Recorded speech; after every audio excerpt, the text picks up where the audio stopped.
Bonjour mesdames et messieurs, bienvenue à Hebdo 4, votre émission qui traite d'informations locales. Voici le contenu de cette édition du 14 avril.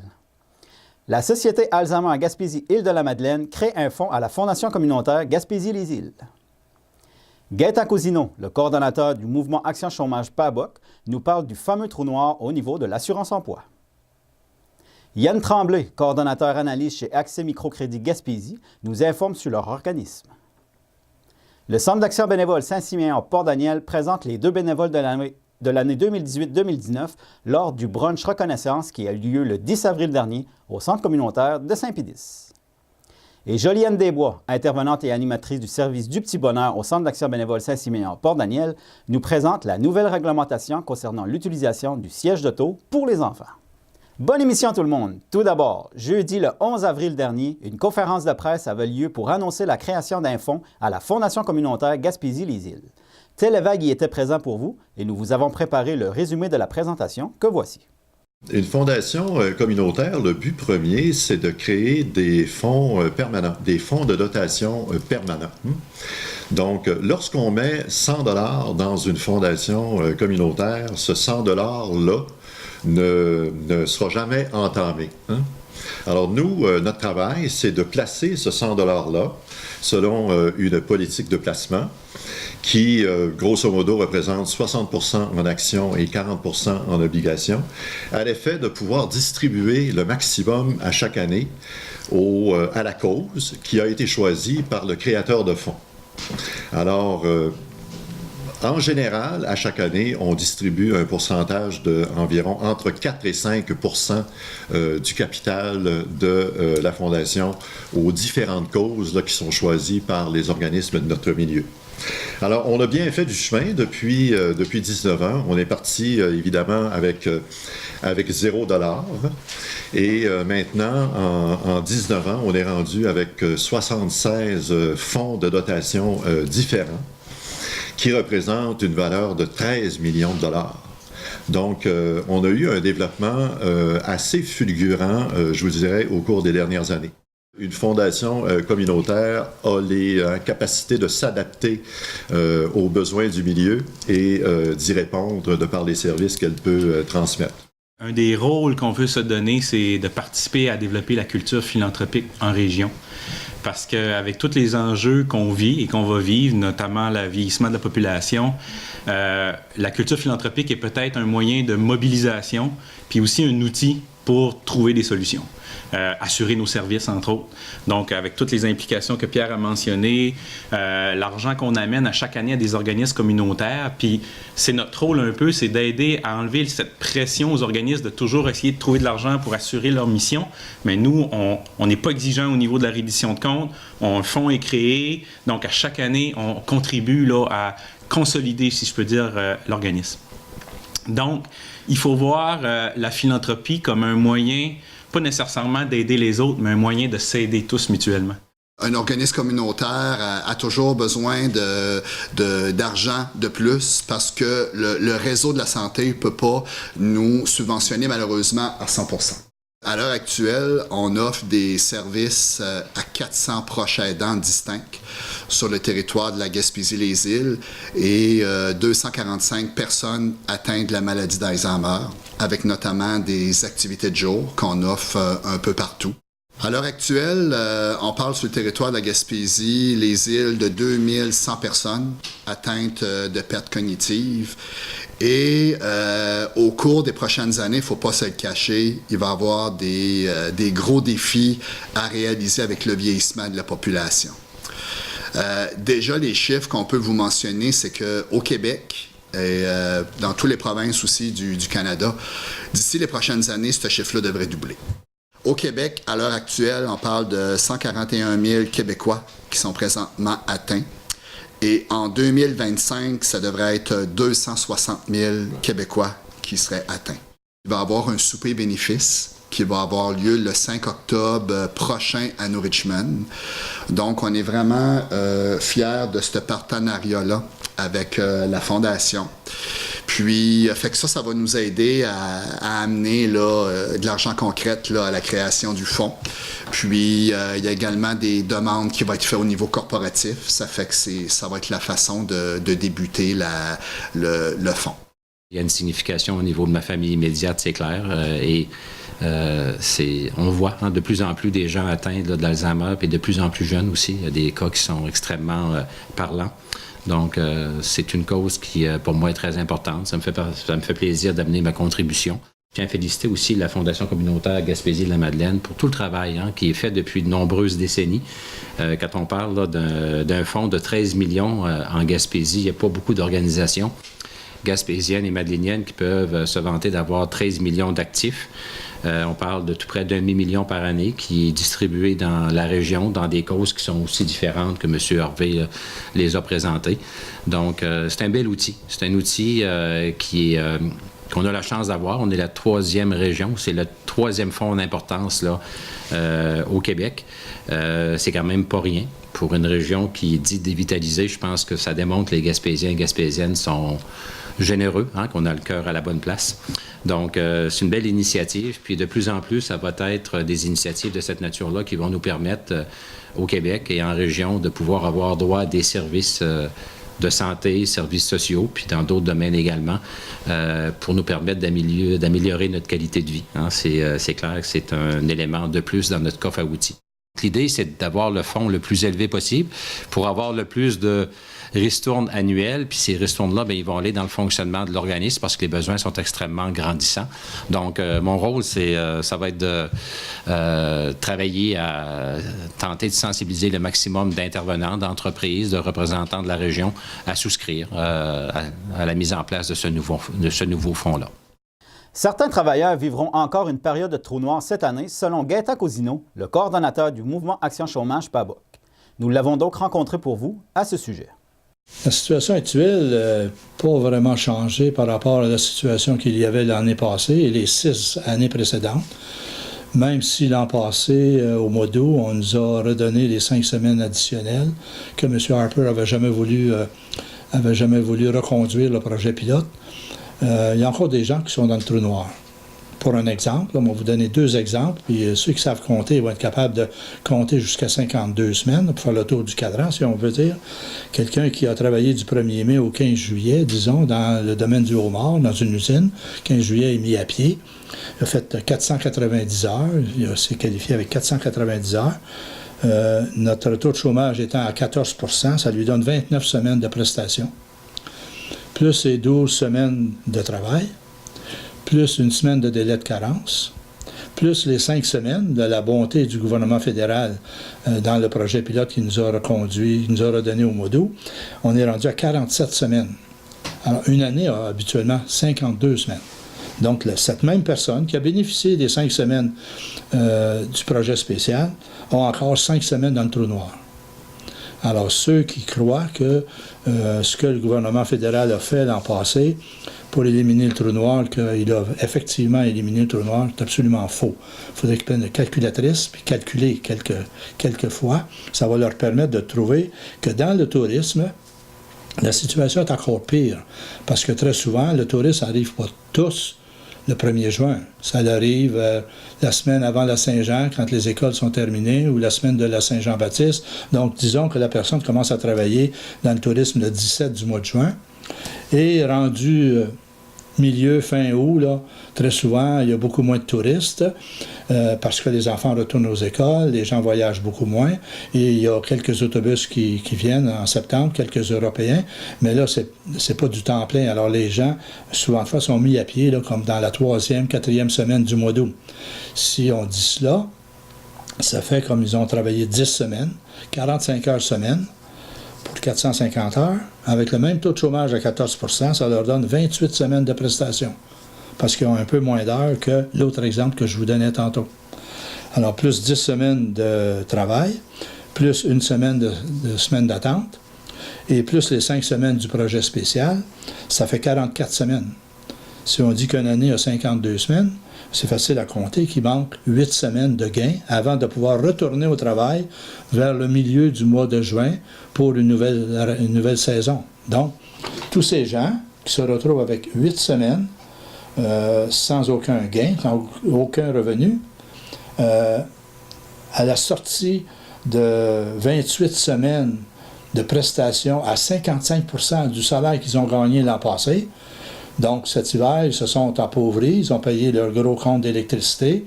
Ils n'ont jamais eu de ristourne de Hydro-Québec, de toute façon. Alors, ils ont payé leur compte d'électricité et là, ils se retrouvent au printemps, appauvris, et en plus de ça, sans aucun revenu pendant 8 semaines. Alors, est-ce que le gouvernement fédéral peut comprendre qu'il existe encore des gens qui sont encore dans le trou noir et c'est pas le lot de tout le monde qui peut travailler 500 heures, 600 heures, 800 heures. Certains ministres nous disent le but, ce n'est pas de travailler 14 semaines, c'est de travailler beaucoup plus longtemps pour ne pas retirer de chômage. Évidemment, quand tout le monde est en chômage, c'est parce qu'il n'y a pas d'emploi nulle part dans notre région. Puis quand tout le monde travaille en été, c'est sûr que tout le monde travaille. Donc, puis quand la saison touristique termine, quand la pêche termine, quand les gens dans la forêt terminent, bien, tout le monde se retrouve sans emploi et il n'y en a pas d'autres emplois. On n'est pas comme, par exemple, dans les Laurentides, où il y a beaucoup de tourisme d'été et beaucoup de tourisme d'hiver avec les pentes de ski et ainsi de suite. Il y a 15 pentes de ski en dedans de 100 km dans les Laurentides, pour un exemple. Alors, les gens de l'été qui travaillent dans le tourisme, ils peuvent aller travailler l'hiver dans les centres de ski. Donc, eux peuvent faire le tour du cadran d'une manière assez facile.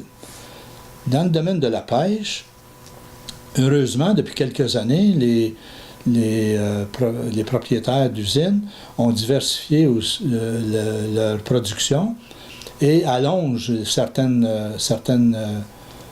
saisons en transformant d'autres sortes de poissons.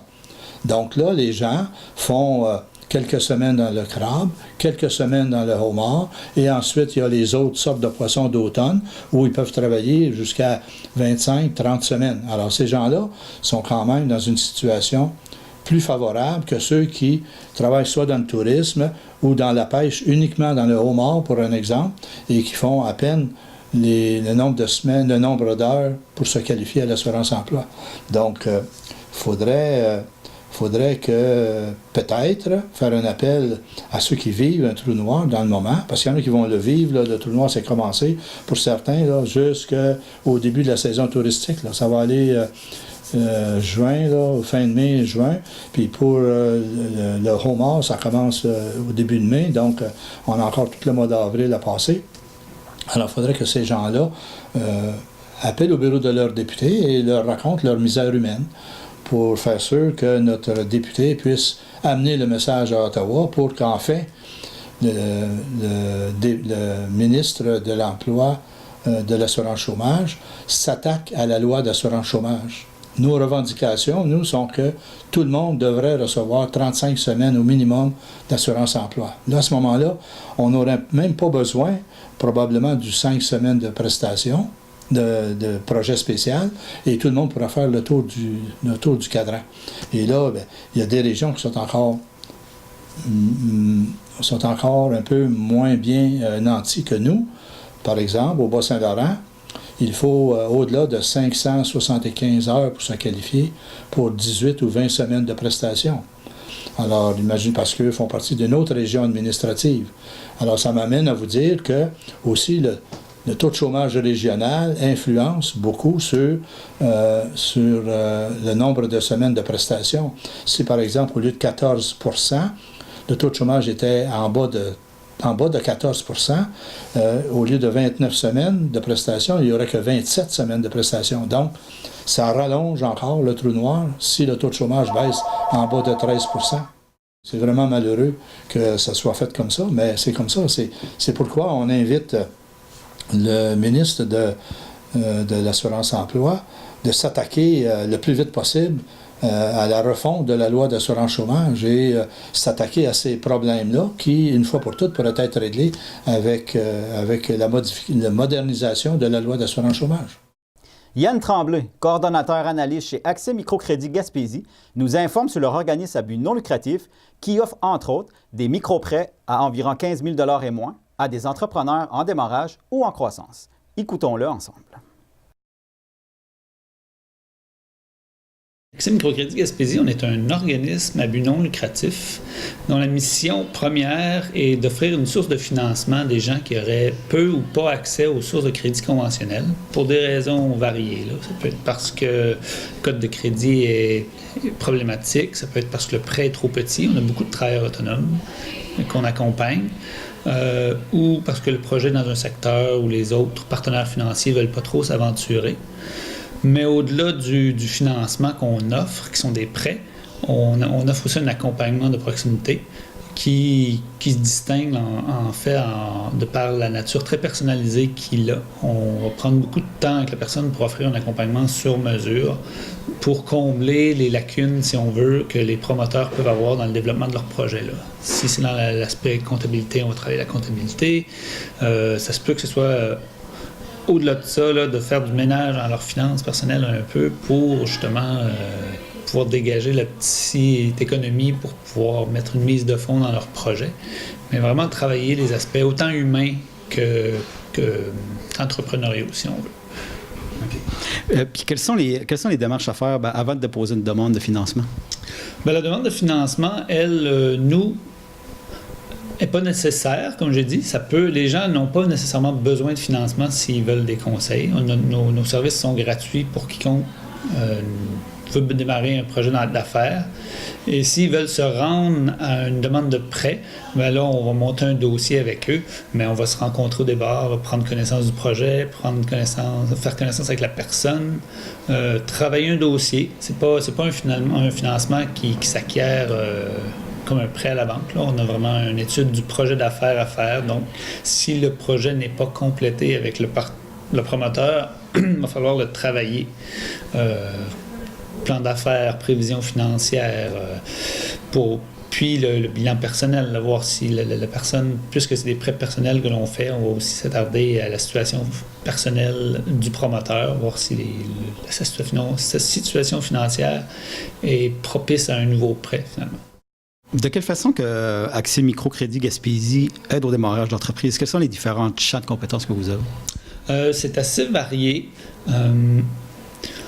Comme j'ai dit un peu plus tôt, on peut intervenir dans toutes sortes d'aspects de la gestion d'entreprise selon les besoins du client. Mais on aime se spécialiser dans les aspects plus marketing, donc recherche de la démarche client, positionnement sur le web. Ça, c'est des champs qu'on a cherché à développer dans les derniers temps, mais on peut aussi accompagner dans les volets de la finance, de la comptabilité, la présentation du plan d'affaires, les processus de production dans des entreprises relativement simples. Puis si c'est quelque chose dans lequel on n'a pas l'expertise, bien on a un réseau de partenaires avec nous, que ce soit les SADC, MRC, tout ça, avec qui on peut travailler conjointement sur un même projet pour offrir un accompagnement complémentaire à tout le monde et s'assurer que le projet et le promoteur aient du succès dans leur entreprise. Okay. Là, vous avez plusieurs activités, mais vous, votre secteur, c'est comme toute la Gaspésie. Mais prochainement, c'est quoi les activités qui vont avoir lieu? Prochainement, nos activités qui s'en viennent, parce qu'on organise aussi des formations, pas des formations, mais des ateliers partage et des événements un peu promotionnels où on traite de thématiques liées à l'entrepreneuriat. Là, dans les semaines à venir, et le 18 avril, il y en a une qui s'en vient à Mont-Louis, où on va parler d'art et d'entrepreneuriat. Activité qui s'était déjà fait à Grande-Rivière dernièrement aussi, dans notre volet anglophone à New Carlisle. Mais là, on invite des gens, artistes, artisans, qui ne s'identifient pas nécessairement au monde de l'entrepreneuriat, à échanger sur la réalité d'être un entrepreneur artistes. Donc, comment ils vivent la mise en marché de leur art, la recherche de marché, justement, la clientèle, leur comptabilité. Bref, les réalités qu'un artiste fait quand il démarre et il veut vivre de son art. Donc, au moment où il devient un entrepreneur et que ça dépasse le simple stade de passe-temps. On a aussi le 7 juin à Gaspé avec le CREGIM, le Conseil régional en environnement, où on va aborder la réduction de l'impact environnemental pour les PME. Donc, ça, c'est vraiment une activité conjointe où on va mettre de l'avant un promoteur qui a mis en place des mesures pour réduire ses déchets, sa consommation d'énergie, etc. Et puis, le 1er mai à Barachois, encore dans notre volet anglophone, on va parler avec la ville de Percé, on va parler des opportunités de développement touristique à Percé, finalement, avec leur plan de développement, les vides, si on veut, qui sont à combler et opportunités qui pourraient émerger là, pour des entrepreneurs en tourisme. Puis là, en dehors de toutes vos activités, puis en dehors de tous les services que vous offrez, en plus, vous avez des espaces de bureaux que vous pouvez louer. Oui, on est propriétaire d'un bâtiment sur l'avenue Grand-Pré à Bonaventure. Et nous, on a un bureau ici, mais on a également des espaces locatifs de bureaux disponibles pour des travailleurs autonomes ou petites organisations. D'ailleurs, LGBT+, vient récemment d'emménager dans un bureau ici. On a des bureaux à air ouverte aussi, des places assises si un travailleur autonome veut juste ne plus travailler chez lui, dans une optique coworking, si on veut. Donc, où on partage notre accès Internet, notre imprimante, nos petits outils à nous, puis en même temps, ça permet de créer un réseau, briser un isolement professionnel. S'il y a des gens qui veulent plus d'informations, ils communiquent avec vous comment?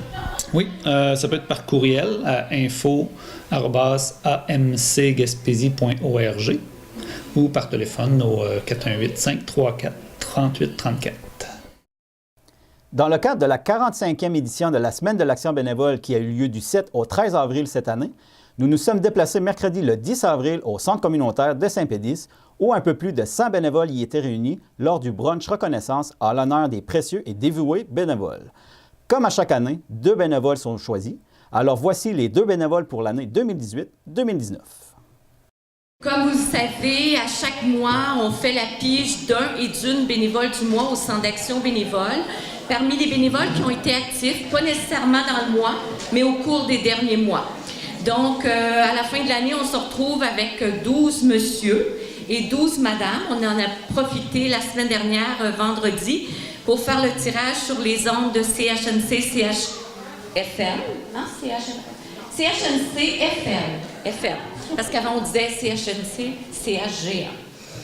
Puis, c'est ça, on voudrait rendre hommage ce matin à notre bénévole de l'année et notre madame bénévole de l'année. Donc, on va commencer avec monsieur. Le monsieur notre bénévole qui a été retenu, qui a été pigé par Linda Gagnon vendredi dernier, monsieur Gérald Gagnon de Passepébiac. Oui! On invite monsieur Gagnon à se joindre à nous. Monsieur Gagnon est responsable de la popote roulante à Passepébiac. Et depuis peu de temps, il est bénévole au centre. Je pense que ça fait quoi, 1 an et demi? Hein, c'est ça, Rita? Il est dans sa 2e année et déjà responsable de la popote roulante, un atout important pour nous. Donc, félicitations, puis merci de votre engagement, puis surtout merci d'oser bénévoler malgré toutes vos occupations. Maintenant, comme bénévole de l'année dame, et non la moindre, Madame Denise Doyle de Bonaventure. Madame Doyle est originaire des îles de la Madeleine. Madame Denise, c'est ça, s'est intégrée rapidement au sein du Centre d'action bénévole, que ce soit pour l'accompagnement transport, hein, on sait que très vaillante de ce côté-là. Aussi, quand on a, par exemple, la guignolée, Madame Doyle est là, Madame Denise. Ensuite de ça, que ce soit pour quand on organise des petites activités, tout ça est toujours là aussi pour nous aider. Mais je pense aussi à la clinique d'impôt l'an dernier, vous avez été présent pour accueillir les gens qui venaient compléter les formulaires, tout ça. Donc, on vous félicite, Madame Denise, puis surtout, on vous remercie d'oser bénévoler malgré toutes vos grandes occupations, parce que présentement, Madame Denise, elle a pris congé de son travail ce matin pour venir au brunch des bénévoles. Donc, merci et encore félicitations. Oui.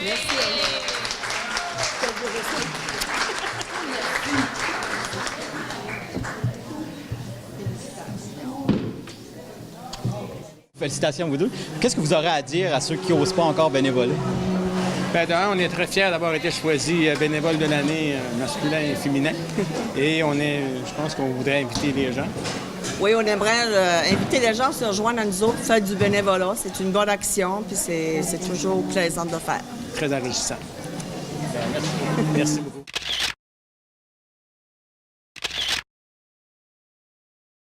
Dans le cadre de cette même semaine, Joliane Desbois, qui est intervenante et animatrice du service du Petit Bonheur au Centre d'action bénévole Saint-Siméon Port-Daniel, nous présente la nouvelle réglementation concernant l'utilisation du siège d'auto pour les enfants.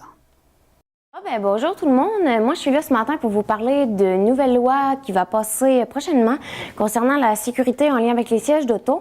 Dans le fond, la loi que je vous parle plus particulièrement, c'est la loi sur les sièges d'appoint.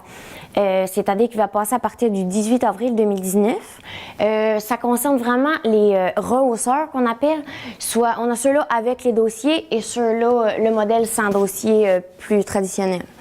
Dans le fond, cette loi-là, elle concerne vraiment les grandeurs, le poids et quelques des caractéristiques pour le passage du siège d'auto d'appoint à la ceinture de sécurité. Dans le fond, l'ancienne loi, ce qu'elle disait sur les sièges d'appoint, c'était fallait que l'enfant mesurait 63 cm en position assise pour pouvoir transférer à la ceinture de sécurité.